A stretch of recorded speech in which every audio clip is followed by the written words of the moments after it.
Hi, I'm your host, Praveen Ravisankar, and this is the Data Standard Audio Experience. We have a very exciting guest today. On our podcast, we have Ashley Stryker, who is currently the Marketing Director at AC Health. Today, we're speaking about the use of data in marketing. Welcome to the show. Hey, thank you so much for having me, Praveen. I was just listening to you guys in the car. I loved the segment you guys did with the Brazilian American who runs Facebook and his idea about the hedgehog versus the fox philosophy. It was really cool. Thank you. And thanks for coming on the show today. If you would like, go ahead and introduce yourself and let us know anything that you'd like the listeners to know about you. Yeah, no problem. So hi, I'm Ashley. As Praveen said, I am the Marketing Director at AC Health. We are a provider app that offers custom video and scalable custom content experiences for patients to ensure that they actually do their exercises between appointments, and then they ultimately get better faster, and the providers have those better outcomes that they're looking for.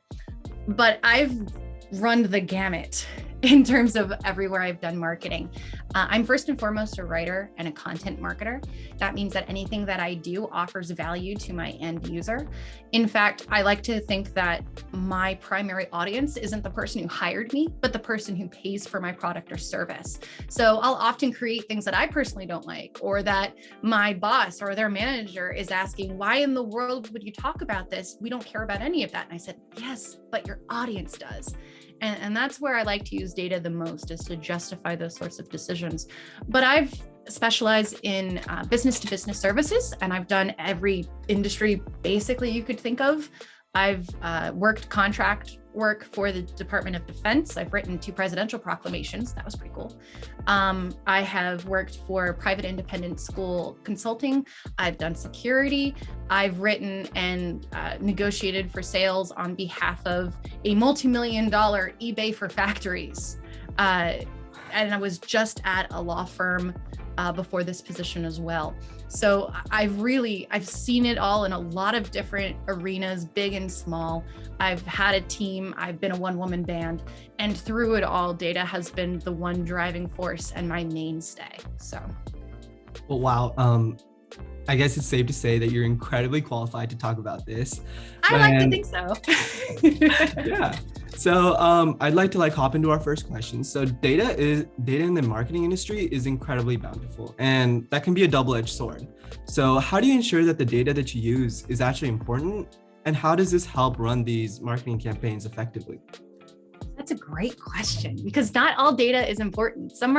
There's a lot of data pieces that people like to call vanity metrics. I actually wrote a LinkedIn post a couple of years ago about this that has to do with what's most about when you're writing a post for LinkedIn, what should you value most? And it goes from views to likes to comments to shares. And each of those show a different attention, a different investment emotionally and time, because even if it's free, you're always asking your audience to pay something, right? It's their time, it's their trust. You have to make sure it's worthy of that transaction. So those different reactions and those data points, I mean, it makes me feel really good when something I write, thousands of people see. But if nobody comments, why does it matter, right? If nobody shares it, it doesn't matter. I could have 10,000 eyeballs to my website, and if nobody is signing up for my app, if nobody's paying me money for it, fluffing my own vanity does nothing for the ultimate business goal. So to avoid falling into the trap of just tracking metrics that don't really matter, I think there's 2 things you have to keep in mind. One is your ultimate business goal, and that is never, ever going to be your KPI. Straight up.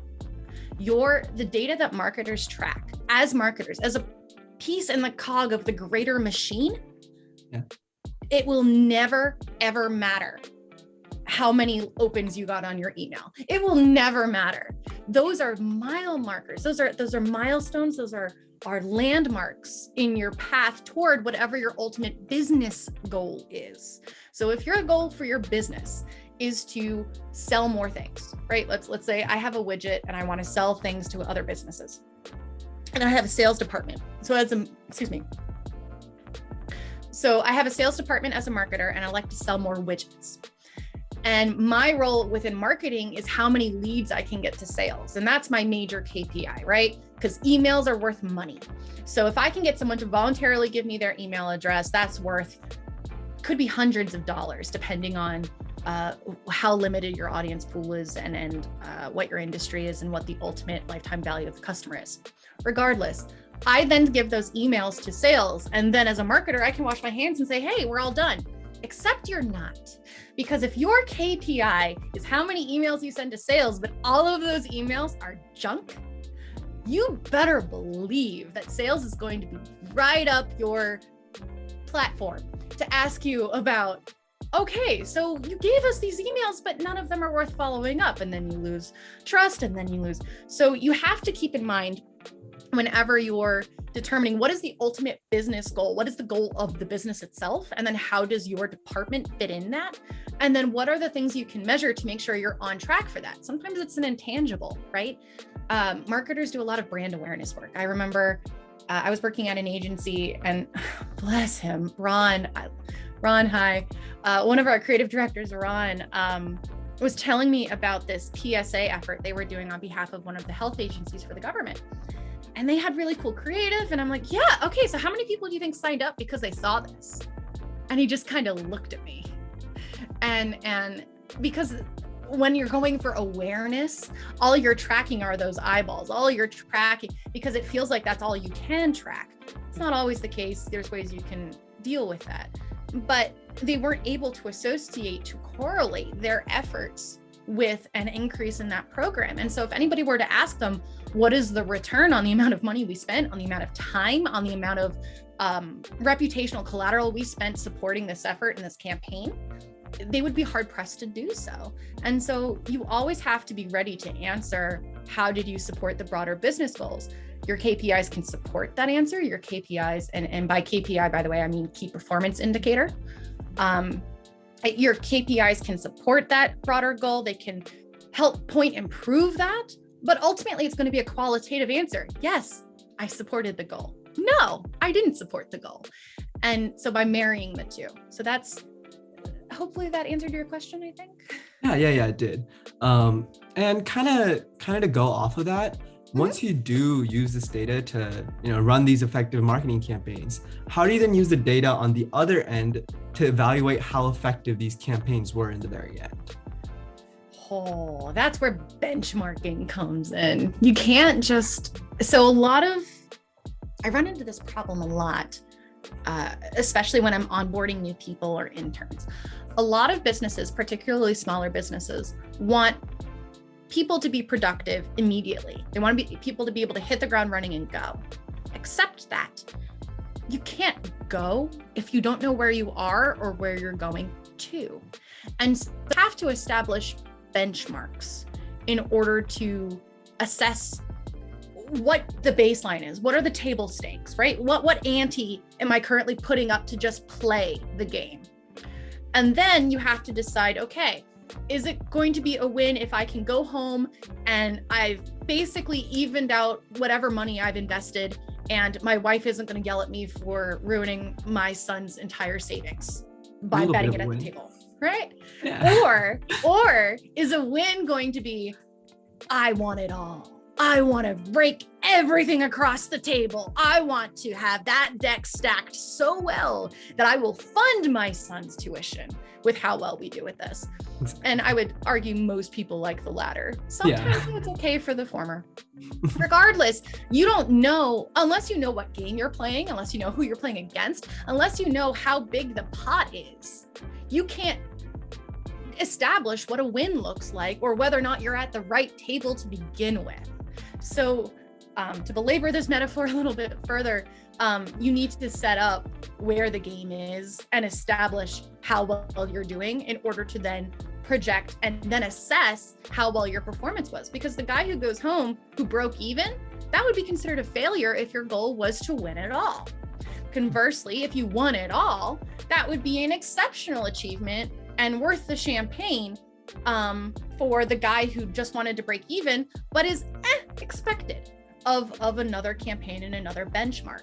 And so in order to assess that and use the data properly, to know what you're measuring, to know what means an improvement, and to be able to identify not only a statistical significance, but a practical and realized significance. Because you could spend an extra $10,000 on this ad campaign. And yes, more people called.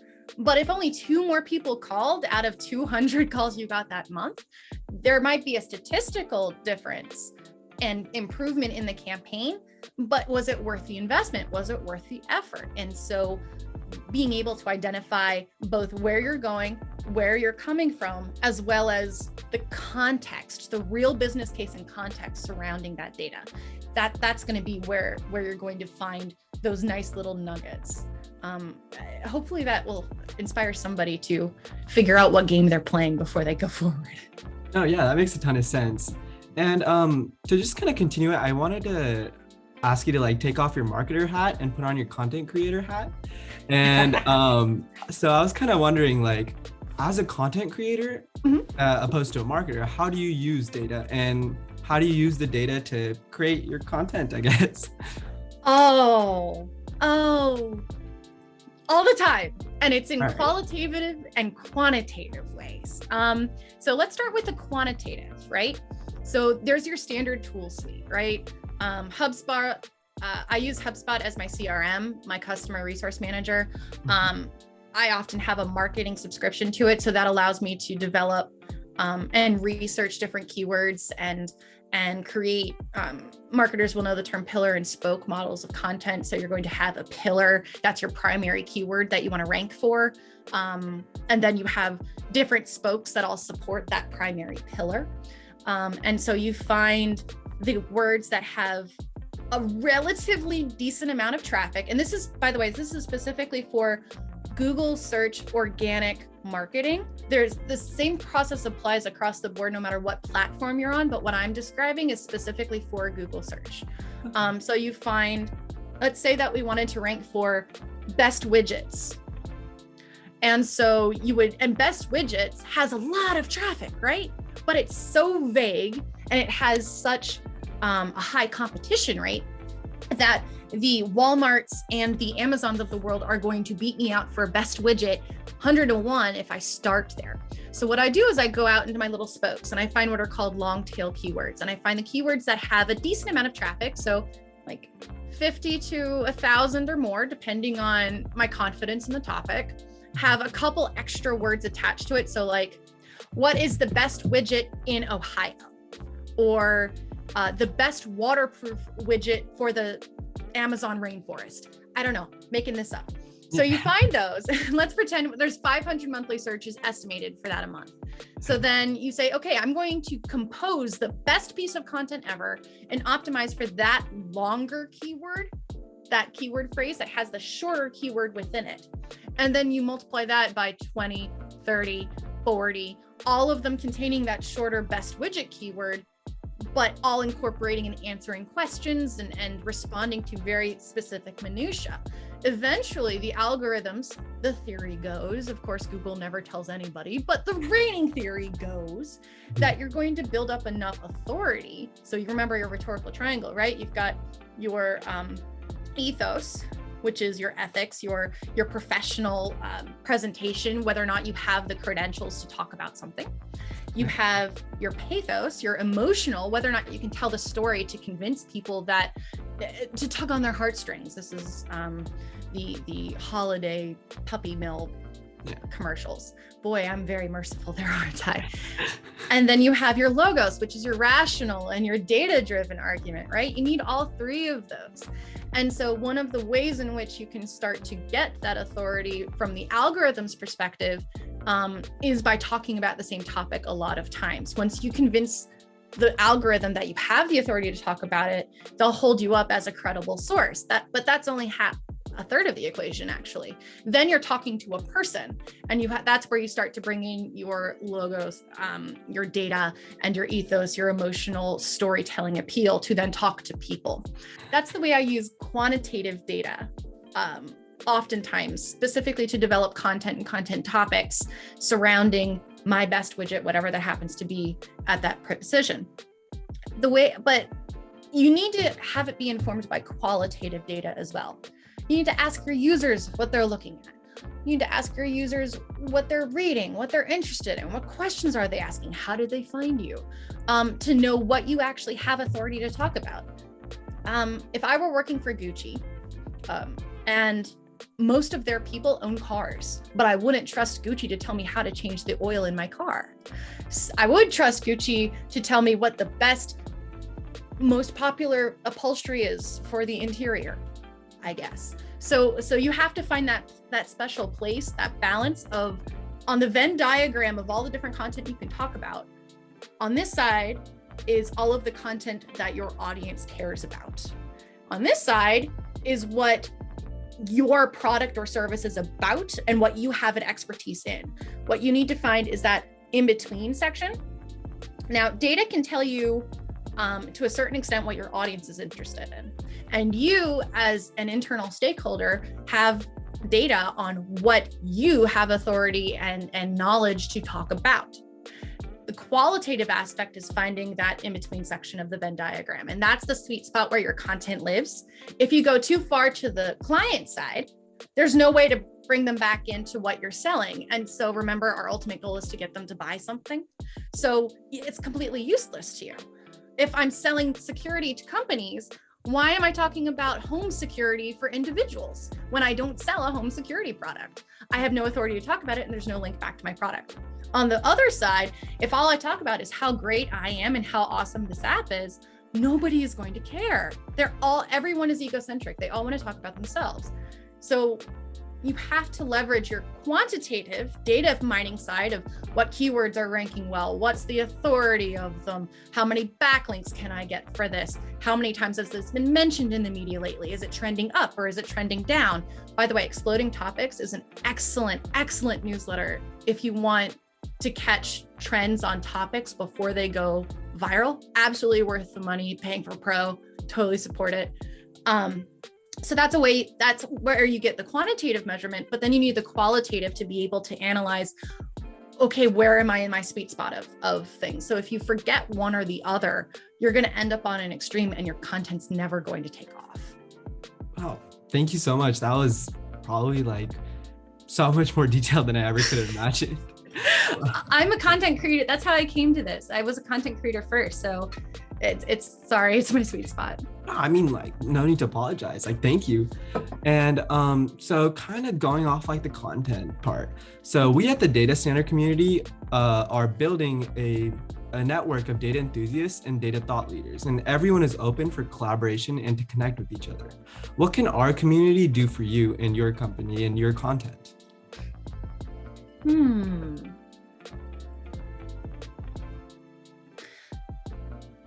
I am constantly seeking research. Now, one of the big selling points of AC Health, and one of the reasons I find it really compelling, is that it solves a problem that I, as a content creator, have had for a long time, that is scaling custom content, right?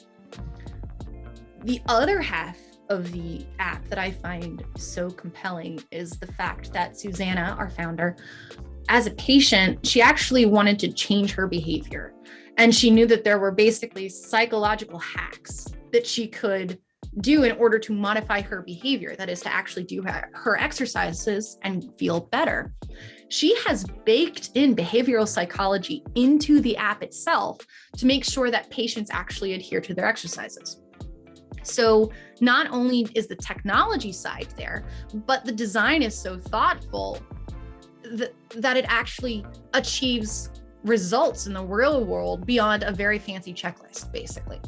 So because of that, our company's content must always be well researched, to the point where I am citing everything in APA format extensively. It's insane. I've never done that before. It's always been hyperlinks. But in order to have the authority to tell you that our app has this, I have to constantly prove that our company always thinks about the research first, always thinks about the data. Everything we suggest has science backing it, and not some sort of woo-woo internet trend, feel-good Kickstarter scam kind of thing, right? Because those are, if I hear one more thing about the microbial silver properties in some sort of tiny thong of a mask due to COVID, I'm going to scream. It's like, we're all about the data.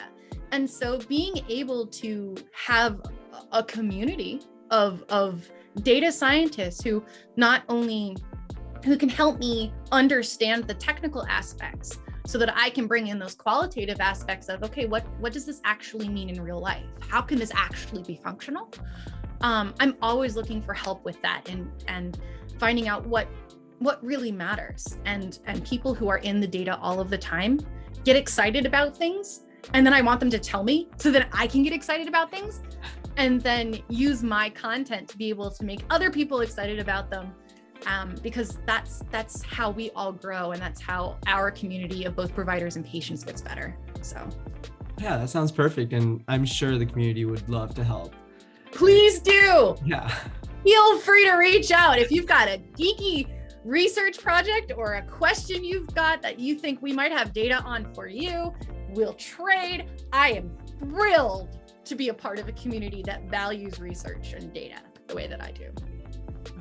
And so thank you so much for being on our show today. We really appreciate your time. And if we do want to reach out to you, where can our community find you online? Sure. So I'm on LinkedIn basically all of the time. You search Ashley Stryker and I'll pop up, Stryker. I'm also putting together my website. Shame on me, I have not updated my website in forever, but you can also find me at my website, Ashley Stryker, Stryker.com. And then if you want to see basically data in action and our current marketing initiatives, my company's website, AC Health, is ac-health.com. So you can see kind of how long I did decide to put the pop-ups, 7 seconds, by the way, and how often they'll reappear every day until somebody tells me they're annoying. So you can see the data in action there if you wanted to. Sweet. And for more information on the data standard, you can find us at www.datastandard.io. This episode was sponsored by Pandio. They're innovating the tech space with their Apache Pulsar messaging system. Learn more about their work at pandio.com. Once again, thank you so much for joining us.